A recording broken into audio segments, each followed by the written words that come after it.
Welcome to History Date Night, a World War II podcast covering the Second World War in chronological order, from the opening shots to final victory. I'm Justin, and joining me is my wife and co-host, Jenny. Together we explore the people, battles, and turning points that shape the deadliest conflict in human history, one date at a time. On this episode, this is where things get genuinely bizarre. the situation is more complex. A motorized army on a road is helpless. These are the men who tried hardest to prevent this war. Now they are running it.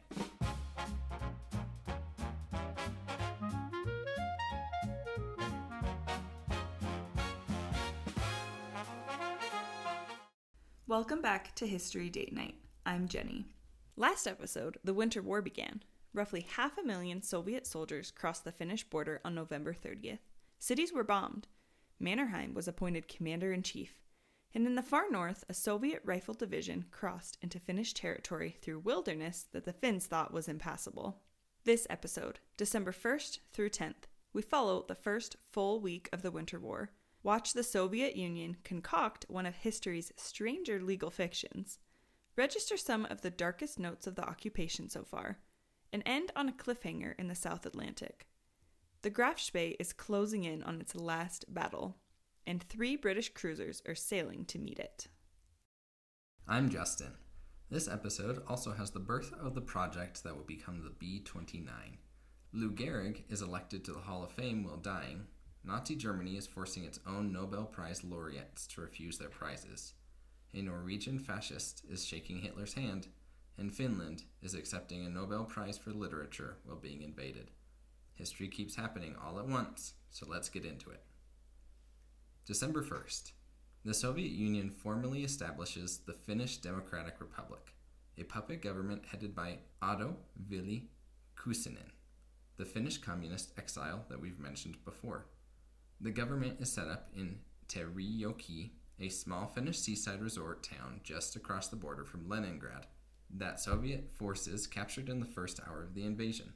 The USSR immediately recognizes Kuusinen's government as the sole legitimate representative of the Finnish people. Stalin can now announce that the Soviet Union is not at war with Finland. It merely has a treaty of friendship with the real Finnish government. The puppet government also gets its own army, the People's Army of Finland. This is where things get genuinely bizarre. The plan calls for 80,000 men. The intention is to draw them from Finns and Finnish-speaking peoples living in the Soviet Union. There's a problem. Stalin's purges of the late 1930s had devastated the Finnish Communist Party and the Finnish-speaking community in the USSR. There simply aren't enough people. So Russian, Ukrainian, and Belarusian soldiers are conscripted into the People's Army and given Finnish-sounding names. The army, whose entire purpose is to pose as liberated Finns, is largely staffed by non-Finns who've been renamed. The commander of the 1st Division is a Russian named Alexei Grechkin. The commander of the 2nd Division is a Russian named Georgiev Zverev. The force, envisioned as the army of a future Soviet-backed Finland, is being held back from actual fighting. Its assigned mission, stated explicitly in its orders, is to march in the victory parade through Helsinki after Finland collapses. Virtually no Finnish soldiers desert to join the People's Army of Finland throughout the entire Winter War. The roughly 22,000 strong force that is preserved carefully for a parade that will never happen. It becomes one of the bigger embarrassments of the Soviet war effort. Also, on December 2nd, the Soviet Union concludes a formal treaty of friendship with its own puppet government, trading territory with itself to make the arrangement look legally coherent. Molotov tells the world the USSR is not at war with Finland because it has peaceful relationships with the Democratic Republic of Finland. When Sweden offers to mediate, Molotov declines politely. The Soviet Union already has an excellent relationship with the government that represents the true interests of the Finnish people. The actual Finnish government in Helsinki, which represents the actual Finnish people, is simply not recognized as existing. Meanwhile, on December 2nd, in Washington, D.C., General Henry Hap Arnold, the chief of the United States Army Air Corps, has a project approved. He is asking for development of a 4-engine bomber with a 2,000-mile radius of action, a plane that could bomb targets from unprecedented distances. The requirement that will eventually produce the B-29 superfortress begins here on December 2nd, 1939. December 1st also sees further formal organization of the armed SS formations that will become known as the Waffen-SS. This is the military wing of the SS, the armed formations that will eventually number close to 1 million men and commit some of the most notorious atrocities of the war. In November 1939, it is still being organized, still fighting for resources against the regular Wehrmacht. But the structure is being established. We'll be hearing a great deal more about the Waffen-SS throughout the war. So let's head back to Finland and follow the Winter War through the first 10 days. Because what happens is not what the Soviets expected. The main Soviet attack comes on the Karelian Isthmus, the narrow strip of land between the Gulf of Finland and Lake Ladoga, which is the natural invasion corridor between Leningrad and Helsinki. The Soviets pushed their 7th Army north through this corridor, expecting to reach the Mannerheim Line, Finland's main defensive fortifications, and break through within days. The Mannerheim Line is a series of concrete bunkers, pillboxes, anti-tank obstacles called Dragon's Teeth, and carefully sited machine gun positions running roughly 80 miles across the isthmus. What it has going for it is the terrain. Forests, frozen lakes, limited road networks, and Finns who know that terrain intimately. The 7th Army reaches the Mannerheim Line by December 5th. On December 6th, it launches its first direct assaults. It gains nothing. Churchill tells the House of Commons that the Finns are holding with magnificent, unconquerable resolve. In the north, far from the isthmus, in the wilderness of central Finland, the situation is more complex. The Soviet 163rd Rifle Division has pushed through forests and frozen lakes along the Rata Road and reached the town of Suomussalmi, a small settlement on a lake in central Finland, roughly 400 miles north of Helsinki, almost on the Soviet border. By December 7th, the town has been captured, but capturing Suomussalmi requires the 163rd Division to extend itself along long, narrow roads through dense forest, and the Finns are not retreating.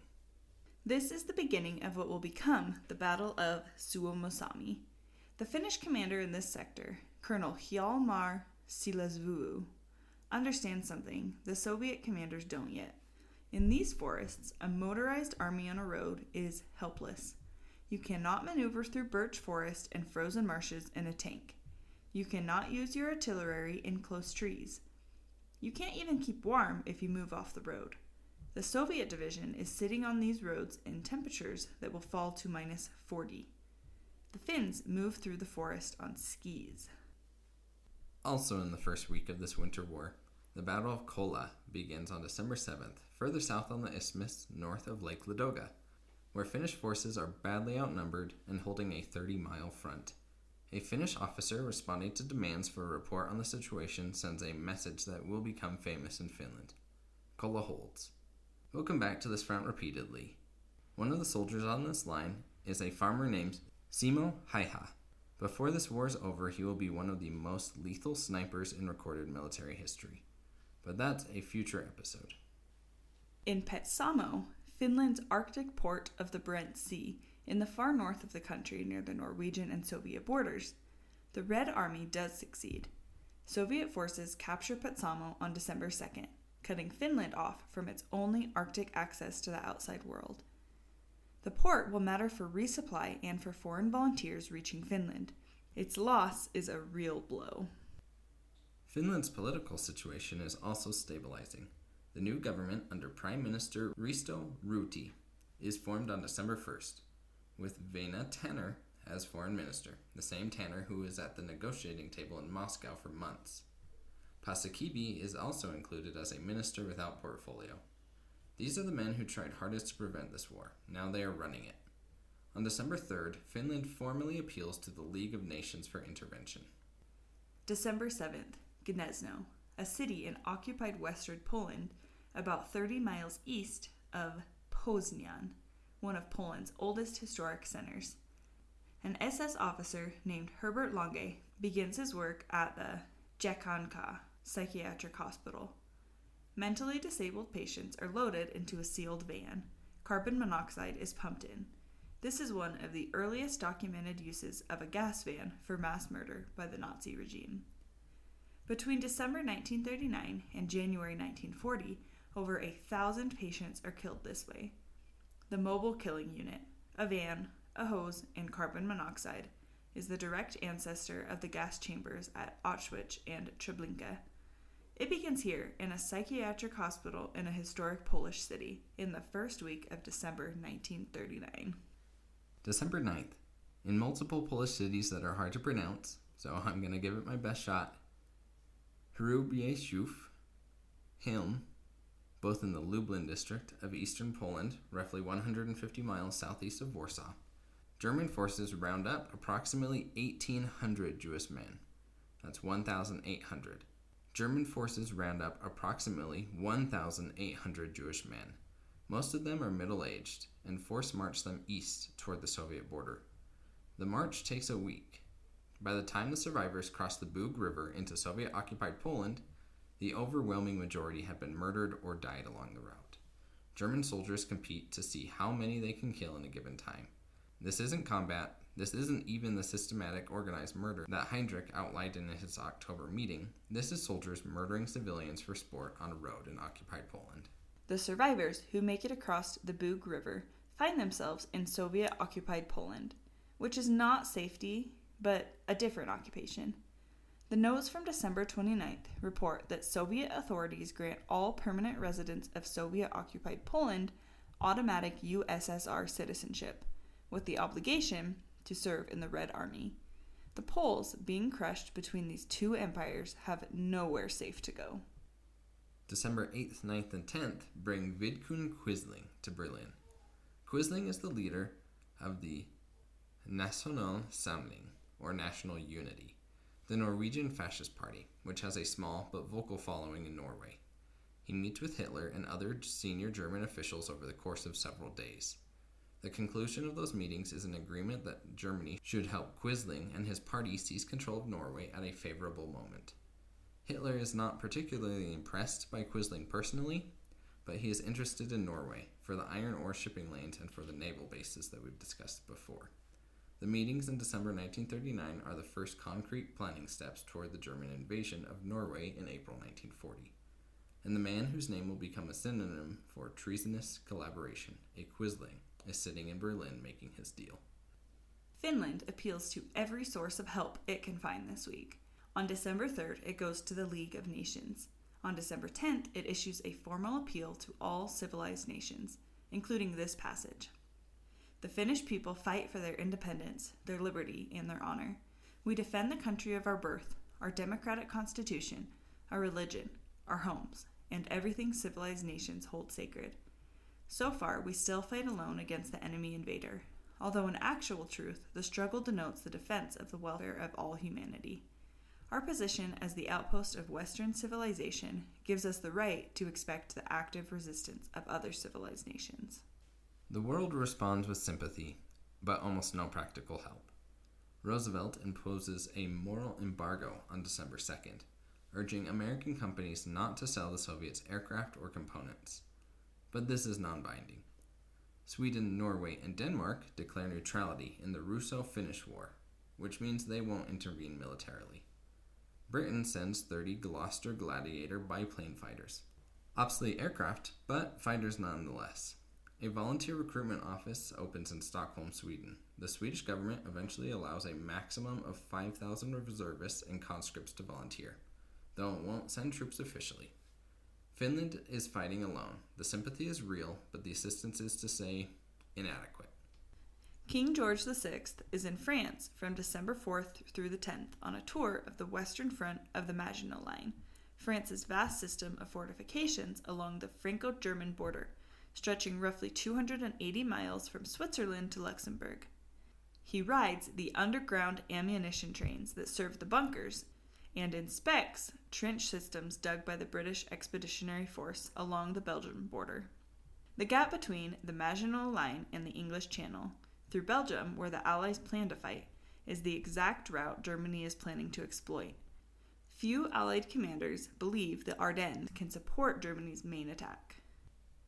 On December 9th, in France, Corporal Thomas Perdey, of the 1st Battalion King Shropshire Light Infantry is killed near Metz, a fortified city on the Moselle River in northeastern France, about 20 miles from the German border. He is generally regarded as the first British soldier killed on the Western Front during the war. He is 27 years old, and he is killed by friendly fire. 3 months into the war, the first British combat death on land in this theater is an accident. The phony war, despite the name, has actually been very dangerous at sea and in the air. But on the ground in France, the fighting has almost been non-existent. Patrols cross into German territory, and occasional shots are fired. Now, one of those occasional shots has killed someone. December 10th, Nobel Prize Day in Stockholm. The 1939 prizes are awarded, and the ceremony itself is a commentary on the state of the world. Ernest Lawrence of the United States wins physics for inventing the cyclotron, the circular particle accelerator that will eventually contribute to atomic bomb research. He doesn't travel to Europe to collect it. The war makes that journey inadvisable. Adolf Butenandt of Germany wins chemistry. Gerhard Dumog of Germany wins physiology or medicine for discovering sulfonamide drugs, antibiotics that will save many lives throughout this war and the future. The Nazi government forces both of the Germans to decline their prizes, continuing a policy that banned Germans from accepting the Nobel Prize and whose enforcement had become particularly aggressive that month. The Literature Prize goes to Franz Emil Sillanpää of Finland, a novelist known for his quiet, lyrical portrayals of Finnish rural life. Finland is currently being bombed and invaded. Its Nobel Prize winner accepts the world's most prestigious literary honor while his country is at war for its survival. The Peace Prize is not awarded as there is no peace this year. And in covering the news in America, on December 7th, Lou Gehrig, the New York Yankees first baseman, one of the greatest players in baseball history, who played 2,130 consecutive games before retiring in 1939, is elected to the Baseball Hall of Fame. The 5-year waiting period after retirement is waived because he is dying. He was diagnosed with amyotrophic lateral sclerosis, now often called Lou Gehrig's disease. In June of 1939, he has roughly 8 months left to live. The Hall of Fame makes an exception so that he can know he's in while he's still alive to know it. Now back to the war. We've been following the Admiral Graf Spee since September, the German pocket battleship hunting Allied shipping in the South Atlantic and Indian Oceans. Now, 9 Allied hunting groups are searching for it, and the Spee's commander, Hans Langsdorff, is running a careful, methodical campaign that has sunk 9 ships while keeping his crew intact and treating prisoners humanely. On December 2nd, the Graf Spee sinks the British freighter Doric Star in the South Atlantic, roughly 680 miles east-southeast of the remote island of St. Helena, a tiny British territory in the middle of the Atlantic, about 1,200 miles west of the African coast, known mainly as the place where Napoleon was exiled. Before the Doric Star sinks, her radio operator sends a distress signal including the Graf Spee's position. Then, on December 3rd, the Graf Spee sinks the Tarawa. More signals and more position reports are sent. Commodore Henry Harwood, commanding Britain's Force G in the South Atlantic, is thinking like a chess player. He doesn't chase the Graf Spee from report to report. He thinks about where she might be going. The River Plate Estuary, a wide, shallow body of water between Uruguay and Argentina, about 150 miles across at its mouth, handles an enormous amount of South American shipping. Buenos Aires is the biggest city on the continent. Montevideo, Uruguay's capital, sits on the northern bank. If the Graf Spee is going to raid South American shipping, she will come here. Harwood orders his 3 ships, the heavy cruiser Exeter and the light cruisers Ajax and Achilles, the latter a New Zealand's Navy ship, to concentrate at the River Plate on December 12th. The Graf Spee, meanwhile, meets its supply ship Altmark for what turns out to be the last time on December 6th, transferring prisoners and taking on fuel. Then, on December 9th, Langsdorff runs toward the River Plate. He has been told there is a convoy departing from Montevideo. He moves to intercept it. He does not know that 3 Allied cruisers are sailing towards exactly the same location. The Battle of the River Plate, one of the great naval engagements of the early war, is 3 days away. We'll pick that up next episode.